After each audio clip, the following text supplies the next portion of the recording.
8 январь күнү Оштогу цифровик аталышындагы уюлдук телефон сатуучу дүкөнгө 4 жаран кирип, сатуучуну коркутуп, кымбат баалуу телефондорду уурдап кетишкен. Факт боюнча Ош шаардык ички иштер башкармалыгынын ыкчам тергөө тобу окуя болгон жерге чыгып, тийиштүү иш кагаздарды жыйналып, кылмыштардын жана жоруктардын бирдиктүү рейстерине Кыргыз Республикасынын жазык кодексинин 102 беренеси менен катталып, сотко чейинки өндүрүшкө алынган.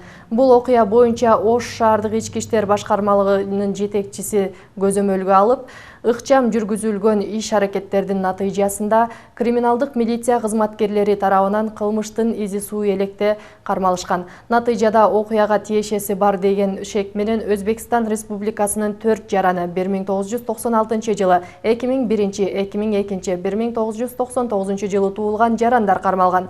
Күбөлөрдүн катышуусунда шектүүлөргө тинтүү жүргүзгөн учурда жанынан түрдүү үлгүдөгү уюлдук телефондору, бир дана бүктөмө бычак, ПМ үлгүсүндөгү номери өчүрүлгөн тапанча табылып алынды.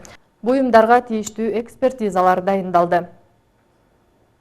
Алар Кыргыз Республикасынын аймагына мыйзамсыз киришип, алдын ала маалымат топтошуп, кылмыш иш-аракеттерди жасагандан соң кайрадан Өзбекстан Республикасына качып кирип турушкан. Тилекке жараша алар кармалышты, алардын ушул сыяктуу кандай кылмыштарга тиешеси бар экендигин бүгүнкү күндө башка областтык ички иштер башкармалыгынын кызматкерлери менен бирге тактап жатабыз.